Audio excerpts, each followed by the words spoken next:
ఇచ్చినటువంటి మన గౌరవ ఎమ్మెల్యే గారికి మేము స్వాగతం తెలియజేస్తా ఉన్నాం.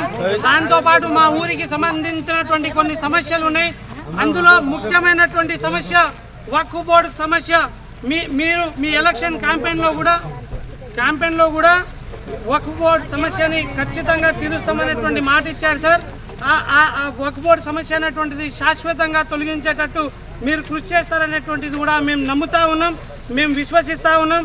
దాంతోపాటు మా ఊరు జనాభా దాదాపు 3000కు పైగా ఉంది. ఆ 3000కు పైగా ఉన్నటువంటి జనాభాకి ఒక్క ఆసుపత్రి అనేటువంటిది లేదు. కనీసం 10 పడకల హాస్పిటల్ నిర్మించవలసిందిగా కోరుతా ఉన్నాం. దాంతోపాటు విద్యుత్ సమస్య అనేటువంటిది ఉంది సార్. విద్యుత్ సమస్యను కూడా తీర్చాల్సిందిగా తెలియజేస్తా ఉన్నాం. గ్రంథాలయ ఏర్పాటు, ఇక్కడ దాదాపు 400-500 మంది విద్యార్థులు ఉంటారు సార్. కనీసం న్యూస్ పేపర్ అనేటువంటి దుస్థితిలో ఉన్నాం.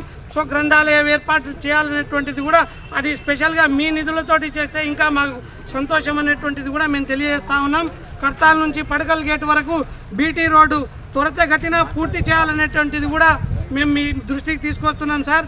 తాండాలో కానీ తర్వాత ఇక్కడ ఉన్నటువంటి ఆంజనేయ స్వామి ఆలయాలు చాలా మూలన పడినాయి సార్.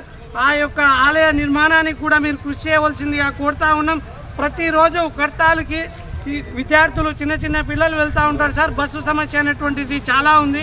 బస్సు ఒకే ఒక బస్సు వస్తుంది సార్. మాకు అంతకంటే ముందు మేము చదువుకున్నప్పుడు 4-5 బస్సులు వచ్చేది. ఈరోజు బస్సులు రావట్లేదు సార్. బస్సు సమస్యను కూడా మీరు తీర్చాల్సిందిగా కోరుతా ఉన్నాం. అదేవిధంగా మా గ్రామంలో 5000 నుంచి 6000 పశువులు ఉన్నాయి సార్. పశువుల ఆసుపత్రిని కూడా నిర్మించాలి. దాంతోపాటు ఒక వెటర్నరీ డాక్టర్ని కూడా అపాయింట్ చేస్తే మా యొక్క పాడి రైతులు చాలా సంతోషిస్తారు సార్. ప్రతి ఒక్క ఇంట్లో దాదాపు 4 నుంచి యావరేజ్గా 5 ఆవులు అనేటువంటిది ఉంటుంది. సో ఈ సమస్యను తీర్చాలి. అదేవిధంగా విజయ డైరీ 5 బిల్లులు 6 బిల్లులు పెండింగ్లో ఉంటున్నాయి సార్.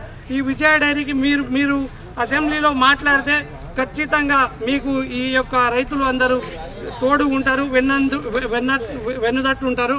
సో మా గ్రామంలో ఇంకా కొంతమంది రైతులు పోడు సమస్యతో బాధపడతా ఉన్నారు. ఆ పోడు సమస్యలకు పట్టాలు ఇప్పించవలసిందిగా కూడా కోరుతా ఉన్నాం. ఉంది సార్. సో నిరుద్యోగులకు సంబంధించినటువంటి విషయం సార్. ఒక నిరుద్యోగిగా అశోక్ నగర్లో 12 సార్లు అరెస్టు కాబడినటువంటి వ్యక్తిగా చెప్తా ఉన్నా.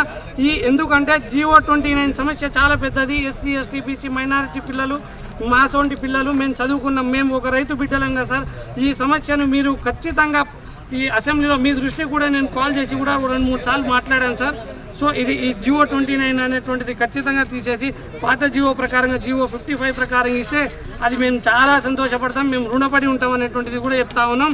దాంతోపాటు 2 lakhs జాబ్స్ అనేటువంటిది ప్రతి సంవత్సరం కంప్లీట్ చేస్తామన్నారు, భర్తీ చేస్తామన్నారు.